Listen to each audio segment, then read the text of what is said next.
अरे भाग्यवान, मेरे जूते कहाँ रखे हैं? मुझे बाहर जाने में देर हो रही है। तभी मालती कमरे में आती है। ये रहे आपकी जूते। मैं इन्हें साफ करने के लिए ले गई थी। अरे वाह, तुम कितनी समझदार हो। मेरे बिना कुछ कहे ही सारे काम कर देती हो। तभी मालती झिझकते हुए रमेश से कहती है, सुनिए जी, आपसे एक बात कहूँ, बुरा तो नहीं मानेंगे ना? अरे नहीं नहीं, बेफिक्र होकर कहो। शादी से पहले मैं अपने मायके में नौकरी करती थी। मैं चाहती हूँ कि अब मैं फिर से नौकरी करना शुरू कर दूँ। वैसे भी सारा दिन घर में बोर हो जाती हूँ। देखो मालती, तुम्हारे नौकरी करने से मुझे कोई ऐतराज नहीं है, लेकिन तुम्हें एक बात बता दूं, हमारे खानदान में आज तक कभी किसी औरत ने नौकरी नहीं की। फिर भी एक बार तुम माँ से पूछ कर देखो, अगर वो तुम्हें नौकरी करने की इजाजत दे देती है तो अच्छी बात है। रमेश वहाँ से चला जाता है। फिर उसी शाम मालती अपनी सास के पैर दबा रही होती है। तभी उसकी सास मालती से कहती है, अरे क्या बात है बहू, आज तू ठीक तरह से मेरे पैर नहीं दबा रही। किसी ख्याल में खोई पड़ी है क्या? मैं भी तो जानूं आखिर बात क्या है। दरअसल वो माँ जी। अरे हाँ हाँ बोलो, इतना सोच क्यों रही हो? माँ जी, अगर आप बुरा न माने तो मैं नौकरी करना चाहती हूँ। घर के काम करने के बाद मेरे पास काफी वक्त बच जाता है। मालती की ये बात सुनकर उसकी सास गुस्से में कहती है, अरे बहू, तेरी तबीयत तो ठीक है ना? आज ये कैसी बहकी बातें कर रही है? भला हमारे खानदान में आज तक कभी किसी औरत ने नौकरी की है जो तू नौकरी करने की बात कर रही है, हैं?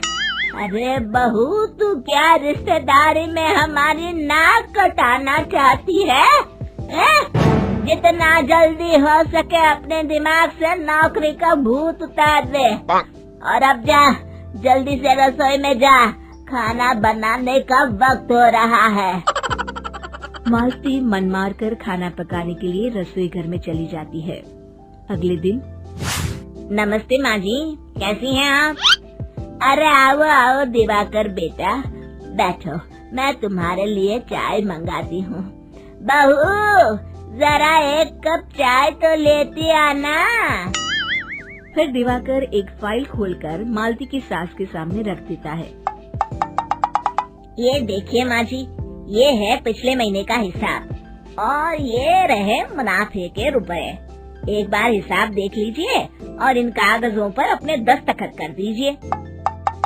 अरे दिवाकर बेटा, मैंने भला आज तक कभी तेरा हिसाब देखा है जो अब देखूंगी?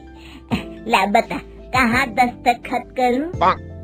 तभी मालती चाय लेकर वहाँ आ जाती है और अपनी सास को बिना कागजातों को पढ़े इस तरह लापरवाही से दस्तखत करते हुए देखकर हैरान रह जाती है। अच्छा माँ जी, अब मैं चलता हूँ, फैक्ट्री में बहुत काम है। फिर दिवाकर वहाँ से चला जाता है।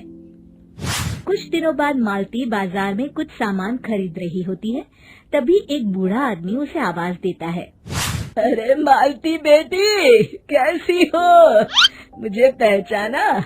मैं तुम्हारी कंपनी में मुनीम का काम करता हूँ। हाँ चाचा जी, मैं आपको बिल्कुल पहचानती हूँ। कहिए, कैसे हैं आप?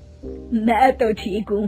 कंपनी में कुछ भी ठीक नहीं चल रहा, यहाँ तक कि हमें ठीक वक्त पर तनख्वाह भी नहीं मिलती। ये आप क्या कह रहे हैं? अब क्या बताऊँ, आप लोग तो कभी हिसाब किताब देखने दफ्तर आते नहीं। मेरी मानो तो एक बार आप लोग दफ्तर आकर सारा हिसाब किताब देख लो, आपको असलियत पता चल जाएगी। अच्छा बेटी, अब मैं चलता हूँ, देर हो रही है। फिर वो बूढ़ा वहाँ से चला जाता है। वहीं दूसरी तरफ मालती घर पहुँचकर अपनी सास को सारी बात बताती है। तभी वहाँ रमेश भी आ जाता है, लेकिन मालती की सास मालती की किसी भी बात पर विश्वास नहीं करती। तभी रमेश कहता है, अरे माँ, बिना आग के कभी धुआं नहीं उठता। जब मालती इतना कह रही है तो हमें एक बार दफ्तर चलकर देख लेना चाहिए। वैसे भी हम लोग काफी दिन से अपने दफ्तर नहीं गए हैं। इस तरह किसी एक आदमी के भरोसे काम छोड़ना मुझे भी ठीक नहीं लगता। अगले दिन वे सभी अपने दफ्तर पहुंचते हैं और सीधे दिवाकर के कैबिन में जाते हैं। अचानक सबको एक साथ देखकर दिवाकर चौंक जाता है। अरे माँ जी, आप सब लोग अचानक यहाँ कैसे आ गए? अगर कुछ काम था तो मुझे एक फोन कर दिया होता, मैं आपके घर आ जाता। तभी मालती की सास कहती है, अरे दिवाकर बेटा, आज मैं हिसाब देखने दफ्तर आई हूँ, जरा मुझे पिछले 6 महीनों का हिसाब दिखाना तो बेटा। दिवाकर घबराते हुए हिसाब की फाइल मालती की सास को देता है। मालती की सास फाइल लेकर मालती को देती है और कहती है, ले बहू, देख ले हिसाब। मालती फाइल को बड़े गौर से देखती है और अगले ही पल उसे सारी गड़बड़ी समझ में आ जाती है। वो अपनी सास से कहती है, माँ जी, मुनीम चाचा बिल्कुल सही कह रहे थे। हमारी कंपनी में पिछले 6 महीनों में जितना मुनाफा हुआ है, हमें उसका आधा पैसा भी नहीं मिला। यूँ समझ लीजिए कि 1 रुपये में सिर्फ चवन्नी ही हमारे हाथों में आई है। मालती की बातें सुनकर मालती की सास गुस्से से दिवाकर को पूछती है, क्यों दिवाकर, मेरी बहू जो कह रही है वो सच है? दिवाकर समझ जाता है आज उसका भांडा फूट चुका है। वो गिड़गिड़ाते हुए कहता है, मुझे माफ कर दीजिए माँ जी, मैं पैसों के लालच में अंधा हो गया था। अरे वाह दिवाकर, तू तो 1 नंबर का चोर निकला।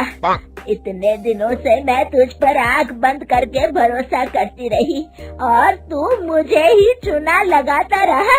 अभी के अभी निकल यहाँ से और दोबारा अपनी शक्ल मत दिखाना। दिवाकर वहाँ से भाग जाता है।